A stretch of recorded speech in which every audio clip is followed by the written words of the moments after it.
J'ai le plaisir de vous faire découvrir un univers karstique. Nous sommes ici dans le Lot, à Rocamadour, la Mecque de la plongée souterraine.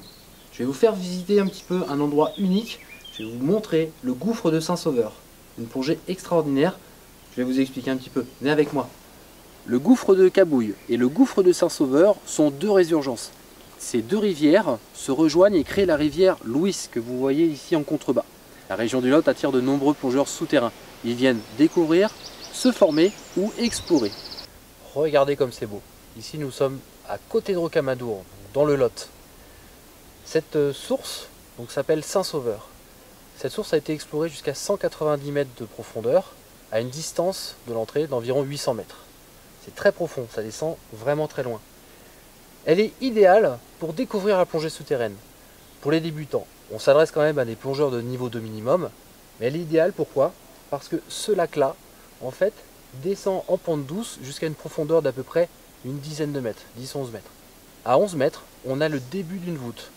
À partir de là, on s'enfonce sous cette voûte et c'est le début de la plongée souterraine. On a une ambiance très particulière, un environnement très particulier, mais on va explorer un petit peu les entrailles de la Terre. À 22 mètres, on a une petite étroiture qui nous permet après de s'enfoncer à l'intérieur de la source elle-même. Cette plongée est recouverte entièrement de roches, très claires, l'eau y est limpide. On va vous montrer quelques images également.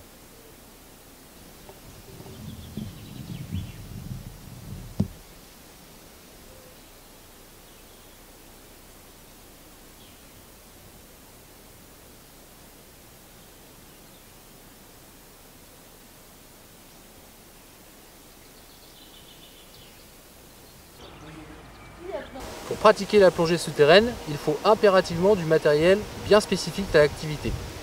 On utilise le principe de redondance en plongée souterraine. On va multiplier les éléments de sécurité par deux. On va avoir deux blocs au minimum, deux détendeurs séparés, DIN obligatoire.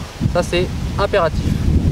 Ensuite, vous allez avoir du matériel, en plus du matériel avec lequel vous plongez en mer, un peu différent.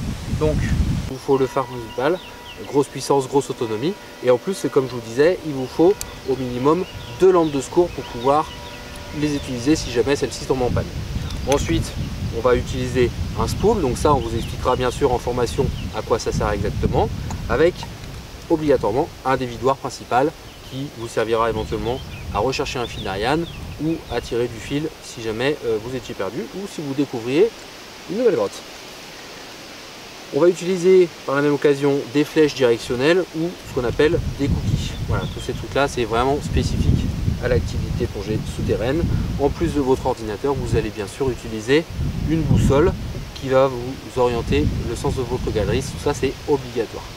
Vous avez ici, ce que je vous disais, la flèche directionnelle qui va vous servir à orienter le sens de sortie. De l'occasion, un cookie qui permettra de mettre une marque personnelle sur un fil d'Ariane. Voilà un petit peu ce que je peux vous conseiller sur le matériel de plongée souterraine.